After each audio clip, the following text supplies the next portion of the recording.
From tiny islands to giant cities fanning out for dozens of miles, you're gonna learn about the most densely populated places on Earth.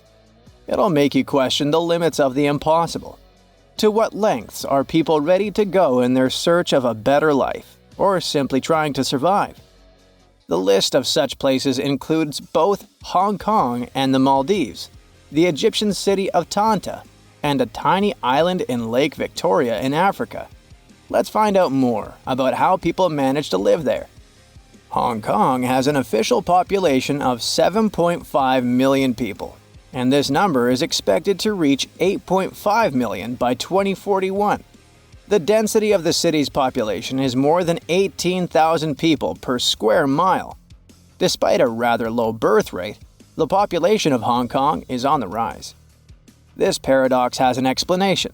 A lot of people immigrate to Hong Kong all the time because of all the opportunities this city offers, like various jobs.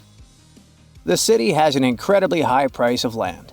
It's one of the main reasons for its high-density development.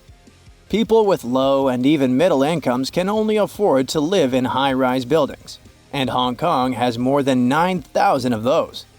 Plus, there are more than 300 buildings that are over 490 feet in height. It's more than New York, Shanghai, and Dubai can boast. Hong Kong's incredible growth as one of the tallest cities in the world has a lot to do with its incredible urban planning. At the same time, housing is unbelievably expensive in this region. Median home costs are 18 times the median annual income. That's the reason why less fortunate residents live in the so-called coffin houses, where apartments are tinier than a standard parking space in the USA. Take Quarry Bay, for example, a densely packed neighborhood in eastern Hong Kong, and its Monster Building. It's actually not one building, but a group of 5 connected constructions. There are more than 2,200 units in these 5 blocks, and rumor has it that it houses around 10,000 people. Despite such cramped living conditions most Hong Kong's inhabitants have to deal with, the city is home to several dozen billionaires. Look, this is half a football field. And that's what 1/3 of Bill Gates' home looks like. Another example for you. 2/5 of the White House. These are not random numbers. That's the territory of Migingo Island, located in Lake Victoria between Kenya and Uganda. Over 100 people live on this tiny piece of land. Don't you think that those metal-tiled roofs make the island look like a huge turtle floating on the water? Unfortunately, because of the island's small size, there's barely any vegetation there. Most of the surface of the island is covered with rocks, except for this tiny area. It's covered with grass and hosts not more than 5 shrubs. The island is all about fish and fishing. The landing point turns into a fish market every day at noon. The trade doesn't last long.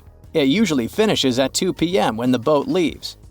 The only thing the inhabitants of the island have is fish. So every morning, they get essential supplies for small businesses from Kenya. That's why you can buy everything you need in local stores, from food to fishing equipment. The inhabitants of the island not only catch fish but also gut them on the rocks and then fry and eat them in cafes. Yep, there are around 13 cafes and bars on the islands where people eat, play dice, and cook ugali, a typical dish made from maize flour. Back to giant cities and busy streets. Welcome to Shenzhen, the most densely populated city in China. This city hosts around 17.5 million people. With so many inhabitants, the city faces loads of challenges. For example, overcrowded schools and beaches. Speaking of the latter, some areas even implement a booking system to manage beach crowds. The most astonishing thing about this megapolis is that it's grown to its current size within a mere 40 years or so.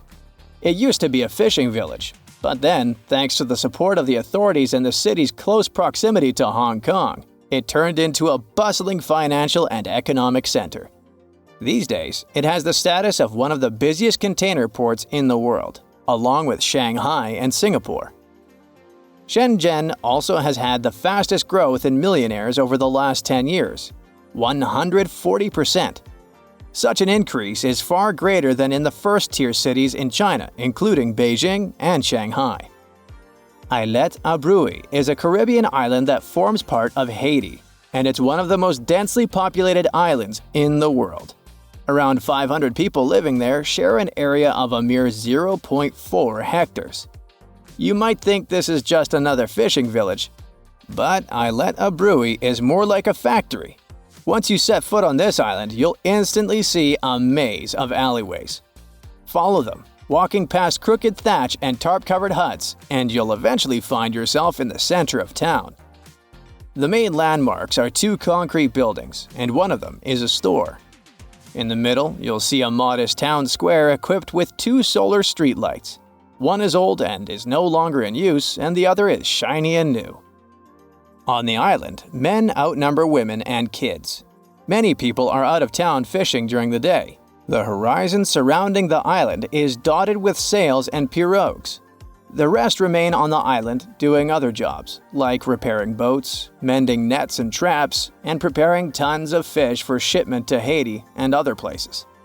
As for kids, they spend their days swimming. Our last destination is the Egyptian city of Tanta, which is also one of the most densely populated places in the world. It has about 70,000 people per square mile. Just for comparison, there are slightly under 30,000 people per square mile in New York. The city is located between Cairo and Alexandria.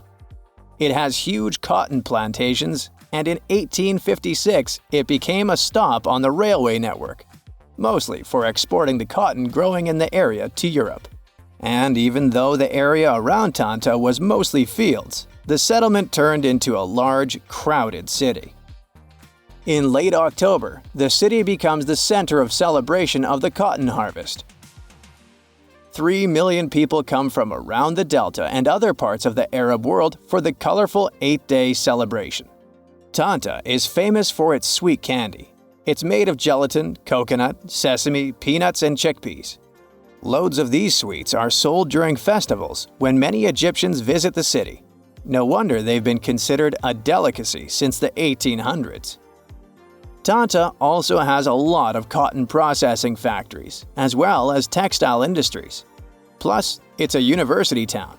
Tanta University was established in 1972.